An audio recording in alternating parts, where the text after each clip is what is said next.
Reading ನಿಮಗೆ ಅನ್ವಯಿಸಿದರೆ ಅಥವಾ ರೆಸೊನೇಟ್ ಆದರೆ ಮಾತ್ರ ತೊಗೊಳ್ಳಿ, ಇಲ್ಲಾಂದರೆ ಬಿಟ್ಬಿಡಿ. ಇದು ಒಂದು ಜನರಲ್ ರೀಡಿಂಗ್ ಮಾತ್ರ ಆಗಿರುತ್ತೆ.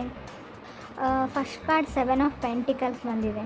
7 ಆಫ್ ಪೆಂಟಿಕಲ್ಸ್ ನಾನು ತಾಳ್ಮೆ ಇರಲಿ ಅಂತ ಹೇಳೋ ತಿಂಗಳಲ್ಲಿ. ಸೊ ಪೇಷನ್ಸ್ ತುಂಬ ಇಂಪಾರ್ಟೆಂಟ್, ಹಾರ್ಡ್ ವರ್ಕ್ ಕೂಡ ಅಷ್ಟೇ ಇಂಪಾರ್ಟೆಂಟ್ ಅಂತ ಕಾರ್ಡ್ ಹೇಳುತ್ತೆ. ಲಾಟ್ ಆಫ್ ಸ್ಪೆಂಡಿಂಗ್ ಅಂತ ಹೇಳ್ತೀವಿ, ನೀವು ತುಂಬ ಖರ್ಚು ಮಾಡ್ತೀರಾ ಈ ಮಂತಲ್ಲಿ ಅಂತ ಹೇಳ್ಬೋದು. ಆನ್ಲೈನ್ ಶಾಪಿಂಗ್ ಆಗಿರ್ಬೋದು, ಸುಮ್ಮನೆ ಬ್ರೌಸ್ ಮಾಡ್ತಾ ಹೋಗ್ತೀರಾ, ಸುಮ್ಮನೆ ಬೈ ಮಾಡ್ತಾ ಹೋಗ್ತೀರಾ ಅಂತ ಹೇಳ್ಬೋದು.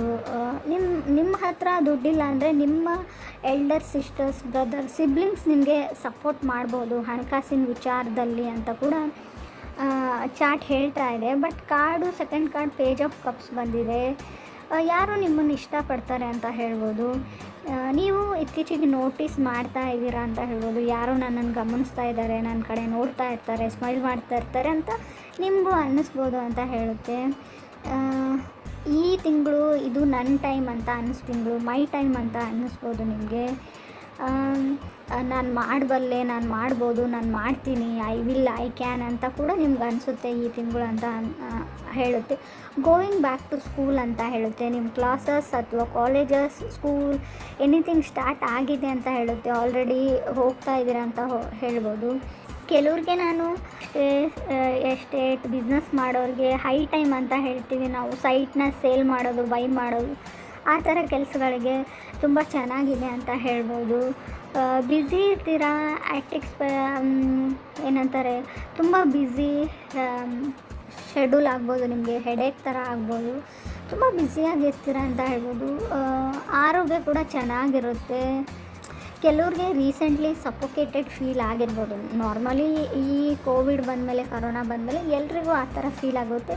ನಿಮ್ಗೊಂಥರ ಏನೋ ನಾನು ಎಂಜಾಯ್ ಮಾಡ್ತಾ ಇಲ್ಲ ಲೈಫ್ನ, ಏನೋ ಸಫೋಕೇಟೆಡ್ ಫೀಲ್ ಆ ಥರ ನಿಮಗೆ ಮನೆಯಲ್ಲಿದ್ದರೂ ಕೂಡ, ಸೊ ನಿಮ್ಮ ವೈಫ್ ಅಥವಾ ನಿಮ್ಮ ಪಾರ್ಟ್ನರ್ ಜೊತೆ ಇದ್ದರೂ ಕೂಡ ಏನೋ ಒಂದು ಫ್ರೀಡಮ್ ಇಲ್ಲ ಅಂತ ಕೂಡ ಅನಿಸಿರೋವಂಥ ಚಾನ್ಸಸ್ ಇದೆ. ಥರ್ಡ್ ಕಾರ್ಡ್ ನನಗೆ ಕಿಂಗ್ ಆಫ್ ಸಾರ್ಡ್ಸ್ ಬಂದಿದೆ.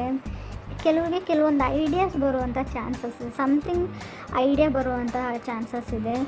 ಇನ್ ಕೇಸ್ ನೀವೇನಾದರೂ ಬಿಸ್ನೆಸ್ ಮಾಡ್ತೀರಾ ಅಥವಾ ನೀವು ಕೆಲಸ ಮಾಡ್ತೀರಾ, ಜಾಬಲ್ಲಿದ್ದೀರಾ, ಐ ಟಿಯಲ್ಲಿದ್ದೀರೋ, ನಿಮ್ಮ ಅಂಡರ್ ವರ್ಕ್ ಮಾಡೋ ವರ್ಕರ್ಸ್ ಬಗ್ಗೆ, ನೀವು ಟೀಮ್ ಲೀಡರ್ ಇದ್ದರೆ ನಿಮ್ಮ ಅಂಡರ್ ಯಾರು ವರ್ಕ್ ಮಾಡ್ತಾರೆ ಅವ್ರ ಬಗ್ಗೆ, ಬಿಸ್ನೆಸ್ ಮಾಡ್ತಾಯಿದ್ರೆ ನಿಮ್ಮ ಕೈ ಕೆಳಗೆ ಯಾರು ಕೆಲಸ ಮಾಡ್ತಾರೆ ಅವ್ರ ಬಗ್ಗೆ ಕೇರ್ಫುಲ್ಲಾಗಿರಿ.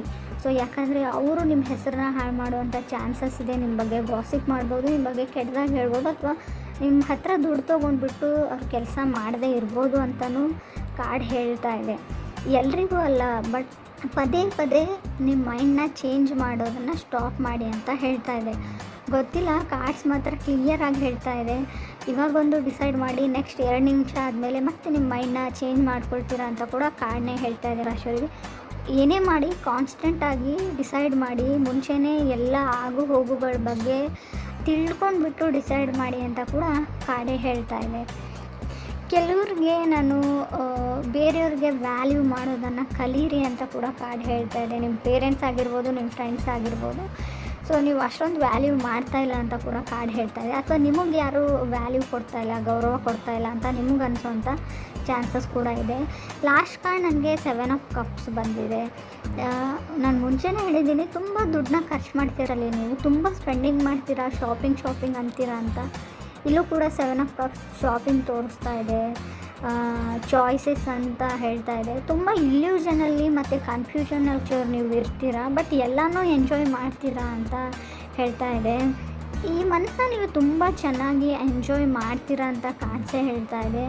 ಬಟ್ ಕೇರ್ಫುಲ್ ಆಗಿರೋ ವಿಷಯ ಏನಂದರೆ, ಇನ್ ಕೇಸ್ ನಿಮ್ಮ ಮನೇಲಿ ಯಾರಾದರೂ ಕೆಲಸದವ್ರು ಇದ್ದರೆ ಸೊ ಅವ್ರ ಬಗ್ಗೆ ಕೇರ್ಫುಲ್ ಆಗಿರಿ ಅಂತ ಹೇಳ್ತಾ ಇದೆ. ಕಾರ್ಡ್ಸ್ ಬಗ್ಗೆ ನಿಮ್ಮ ಅಂಡರ್ ಯಾರು ವರ್ಕ್ ಮಾಡ್ತಾರೆ ಅವ್ರ ಬಗ್ಗೆ ಕೇರ್ಫುಲ್ ಆಗಿರಿ ಅಂತ ಸ್ಪಷ್ಟವಾಗಿ ಹೇಳ್ತಾ ಇದೆ.